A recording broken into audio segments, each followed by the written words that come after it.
Channel پر پہلی مرتبہ تشریف لائے ہیں تو مختلف موضوعات پر بیانات سننے کے لیے اور روزانہ کی بنیاد پر درس قرآن سننے کے لیے اور میرا لکھا ہوا نعتیہ کلام سننے کے لیے اس یوٹیوب چینل پیر جاوید القادری کو زیادہ سے زیادہ سبسکرائب کریں اور دوسرے احباب کے ساتھ شیئر کریں۔ شکریہ۔ اعوذ باللہ من الشیطان الرجیم، بسم اللہ الرحمن الرحیم۔ قال اللہ تبارک و تعالی فی القرآن المجید والفرقان الحمید، والذین لا یشہدون الزور وَإِذَا مَرُّوا بِاللَّغْوِ مَرُّوا کِرَامًا۔ سورۃ فرقان کی یہ آیت نمبر 72 ہے۔ اس سے پہلے چند آیات بینات میں آپ لوگوں نے کل اللہ کے خاص اور پیارے بندوں کی 8 خوبیاں خصوصیات سماعت فرمائی تھیں کہ وہ کون کون سے اللہ کے پسندیدہ اعمال کے ساتھ اپنے آپ کو مزین و آراستہ کرتے ہیں۔ سورۃ فرقان کی آیت نمبر 72 میں اللہ پاک نے ان کے مزید نامے اور 10ویں عمل کا ذکر فرمایا ہے کہ اللہ کے خاص بندے اور پیارے بندے وہ ہیں والذین لا یشہدون الزور، وہ لوگ جھوٹی گواہی نہیں دیتے، سچی گواہی دیتے ہیں۔ جو انہوں نے اپنی آنکھوں سے واقعہ دیکھا ہو اس کی وہ گواہی دیتے ہیں، اور وہ کسی کے کہنے پر جھوٹ نہیں بولتے، نہ وہ خود جھوٹ بولتے ہیں نہ کسی کے کہنے پر جھوٹ بولتے ہیں۔ یہ بھی ہمارے اندر ایک خامی پائی جاتی ہے کہ ایک تو بندہ جھوٹ بولتا ہے اور پھر کبھی کبھی کسی کے کہنے پر بھی جھوٹ بولتا ہے، دونوں گناہ گار ہوتے ہیں۔ اس لیے تھانے کچہریوں کے اندر کیا ہوتا ہے، یہی کام ہوتا ہے۔ کئی لوگ جو ہیں وہ تو روزانہ دیہڑی لگاتے ہیں کہ آج ہم نے جھوٹی گواہیاں دینی ہیں، پیسے کمانے ہیں، اور جھوٹی گواہی دینے سے پتہ کیا ہوتا ہے، ایک تو بندہ خود گناہ گار ہوتا ہے، دوسرے نمبر پر نتیجہ کیا نکلتا ہے، معاشرے کے اندر کسی بے قصور کو پھنسایا بھی جاتا ہے اور کسی قصوروار کو چھڑایا بھی جاتا ہے۔ دونوں کام ہی ناجائز ہیں۔ جھوٹ بول کر، جھوٹی گواہی دے کر کسی بے قصور کو پھنسا دینا یا کسی قصوروار کو چھڑا دینا کس قدر ظلم عظیم ہے۔ تو یہ بہت بڑا کبیرہ گناہ ہے، اپنے اوپر بھی ظلم اور دوسروں پر بھی ظلم، اور پھر یہ کمائی کر کے بندہ کیا کرے گا، یہ حرام کی کمائی، خود بھی کھائے گا، بیوی بچوں کو بھی کھلائے گا، نتیجہ کیا نکلے گا۔ نبی پاک علیہ السلام نے فرمایا کہ جس کے منہ میں حرام کا ایک لقمہ چلا جاتا ہے 40 دن تک اس کی دعا قبول نہیں ہوتی۔ اور ایک حدیث پاک میں یہ آتا ہے کہ جب بندہ جھوٹ بولتا ہے تو اس وقت اللہ کی رحمت کے فرشتے 40 میل اس سے دور ہو جاتے ہیں۔ تو ان باتوں پر غور کر کے اپنے آپ کی اصلاح کرنی چاہیے۔ 10واں ان کا عمل یہ ہے، 10ویں خوبی ان کی یہ ہے کہ وَإِذَا مَرُّوا بِاللَّغْوِ مَرُّوا کِرَامًا، جب وہ باطل کام کے پاس سے گزرتے ہیں، یعنی ایسی جگہ سے گزر رہے ہیں کہ جہاں لوگ بیٹھ کر ناجائز کام کر رہے ہیں، مطلب کہ شراب پی رہے ہیں، جوا کھیل رہے ہیں، اور اس طرح کے ناجائز کام کا انہوں نے آغاز کیا ہوا ہے، اس کے پاس سے گزرتے ہیں تو اللہ تعالیٰ فرماتا ہے مرّوا کراما، وہ بڑے وقار کے ساتھ گزرتے ہیں، یعنی بڑی عزت کے ساتھ گزر جاتے ہیں۔ اس کا مطلب یہ نہیں کہ ان کو منع نہیں کرنا اور اس چیز سے بچتے ہوئے کہ اگر میں ان کو منع کروں گا تو وہ میری بےزتی کریں گے، وہ حقیقت میں بےزتی نہیں ہے، وہ عزت ہے، بڑے وقار کے ساتھ اس سے گزر جاتے ہیں۔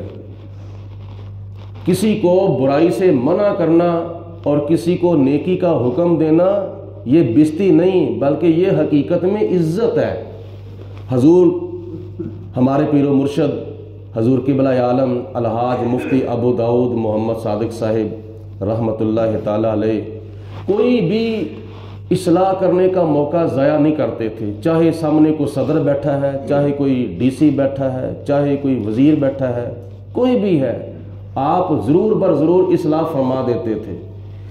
آپ ضرور ان کی توجہ جو ہے وہ شریعت کی طرف کرا دیتے تھے۔ ایک مرتبہ کہیں جا رہے تھے حضور قبلہ حاجی صاحب رحمۃ اللہ تعالی علیہ، تو راستے کے اندر ایک خاتون، ایک بہن ننگے سر آ رہی تھی، تو آپ نے فرمایا بی بی آپ نے پردہ نہیں کیا؟ تو وہ کوئی واہیات قسم کی عورت تھی، تو اس نے آگے سے کہا جاوے مولوی کام کر اپنا۔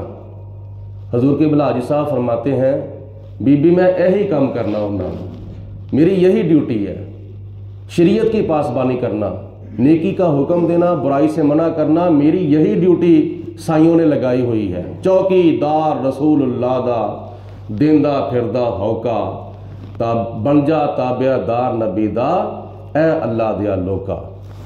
تو اللہ تعالیٰ فرماتا ہے وَإِذَا مَرُّوا بِاللَّغْوِ مَرُّوا كِرَامًا، جب وہ ناجائز کام کرنے والے لوگوں کے پاس سے گزرتے ہیں تو وہ بڑے وقار کے ساتھ گزر جاتے ہیں۔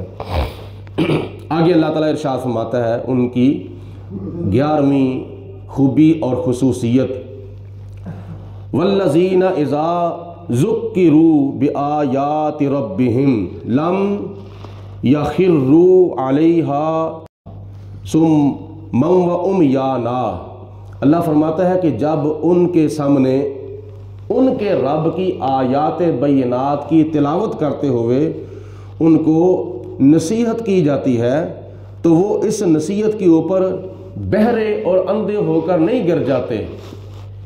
اس کے بارے میں مفسرین نے لکھا ہے کہ جب ان لوگوں کے سامنے قرآن پاک کی آیات تلاوت کی جاتی ہیں تو وہ سستی کوتاہی سے نہیں سنتے، بڑے وہ شوق و ذوق کے ساتھ سنتے ہیں اور بڑی وہ محبت اور بڑے عشق کے ساتھ اللہ تعالیٰ کے قرآن کی آیات سنتے ہیں۔ اگر خوشخبری دینے والی آیات بینات پڑھی جاتی ہیں تو وہ خوش ہوتے ہیں، خوش ہو کر الحمدللہ کہتے ہیں، سبحان اللہ کہتے ہیں، جزاک اللہ کہتے ہیں۔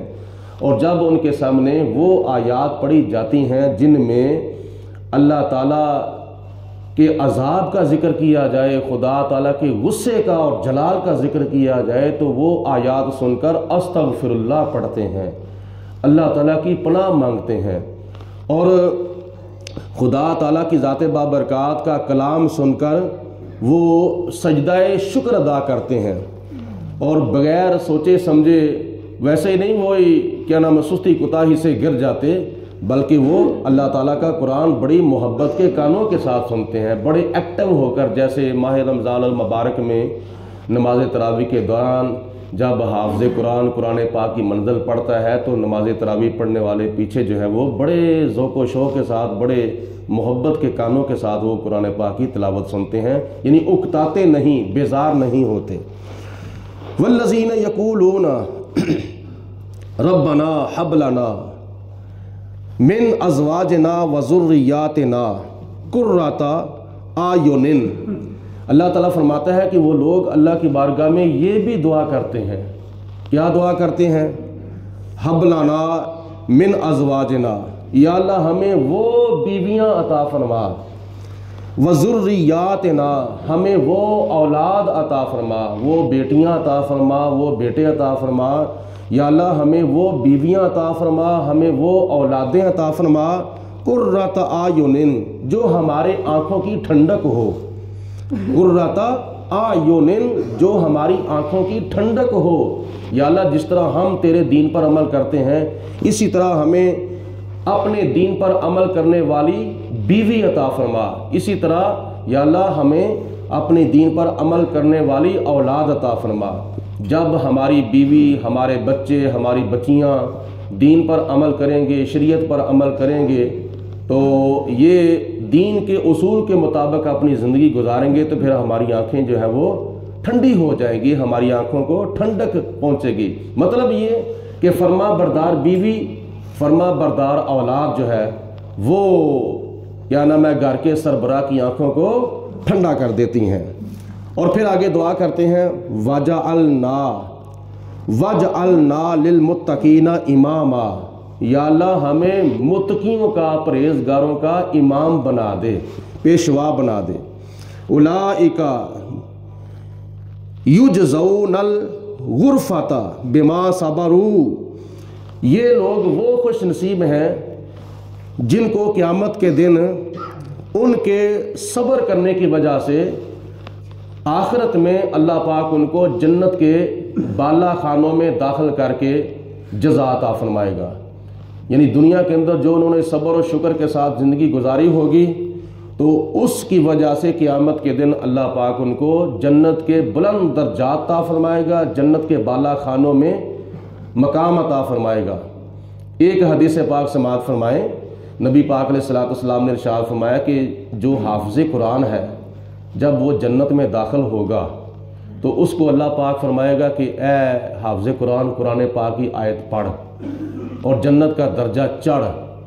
حافظ قرآن پڑھے گا بسم اللہ الرحمن الرحیم الحمدللہ رب العالمین، ایک درجہ چڑھے گا، پھر کہے گا الرحمن الرحیم، پھر دوسرا درجہ چڑھے گا، پھر کہے گا مالک یوم الدین، پھر تیسرا درجہ چڑھے گا، پھر کہے گا ایاک نعبد و ایاک نستعین، پھر پانچواں درجہ چڑھے گا۔ اسی طرح قرآن پاک کی آیتیں پڑھتا جائے گا، جنت کے درجات چڑھتا جائے گا۔ تو جہاں حافظ قرآن کی والناس ہوگی، آخری آیت پڑھے گا تو خدا فرمائے گا پہلے درجے سے لے کر آخری درجے تک یہ ساری جنت میں نے تیرے نام لگا دی ہے۔ تو یہ ہے جنت کے بلند درجات، ان کو قیامت کے دن اللہ پاک نصیب فرمائے گا۔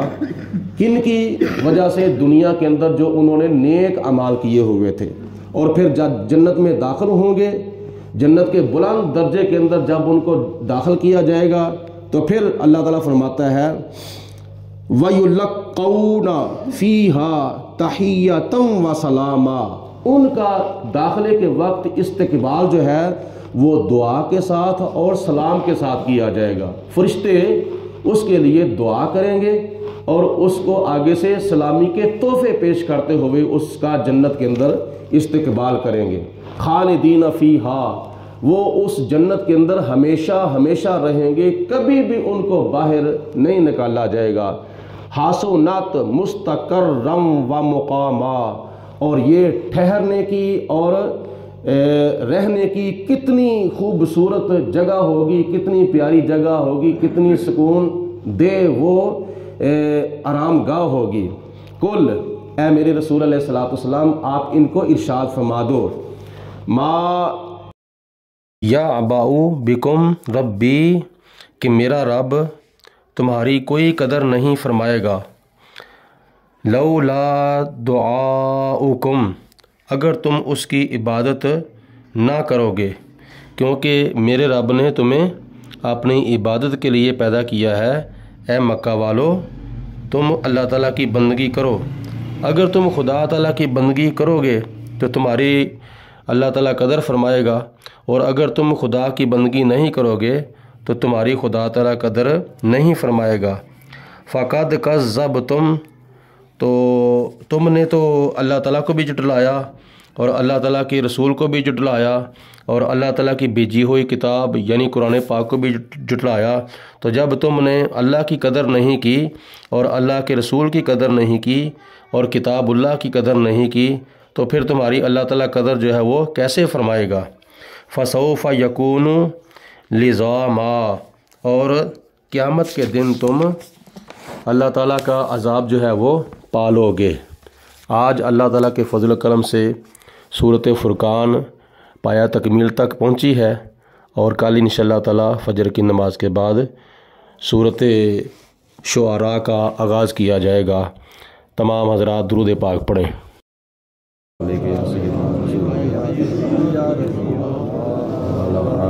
صحابك يا سيدنا يا حبيب الله، والصلاة والسلام عليك يا رحمة للعالمين، وعلى آلك وصحبك يا خاتم النبيين، اللهم صل على سيدنا ومولانا محمد معدن الجود والکرم وآلہ واصحابہ وبارک وسلم. ربنا اغفر لنا ولإخواننا الذین سبقونا بالایمان ولا تجعل فی قلوبنا غلا للذین آمنوا ربنا انک رؤوف رحیم. اللہم اید الاسلام والمسلمین اللہم اید الایمان والمؤمنین. ربنا اغفر لنا ولإخواننا الذین سبقونا بالایمان ولا تجعل فی قلوبنا غلا للذین آمنوا ربنا انک رؤوف رحیم. الہی بحق محمد رسول دعا گناہگاروں کی کرنا قبول. یا پروردگار عالم ہمیں قبر و حشر کے امتحانات کی زیادہ سے زیادہ تیاری کرنے کی توفیق عطا فرما. یا اللہ پاک ہمیں اور ہمارے تمام فوت شدہ مسلمان بہن بھائیوں کو قبر و حشر کے اندر نبی پاک علیہ السلام کی زیارت اور شفاعت اور قیامت کے دن عرش الہی کا سایہ اور قیامت کے دن نامہ اعمال یا اللہ ہمیں دائیں ہاتھ میں نصیب فرما.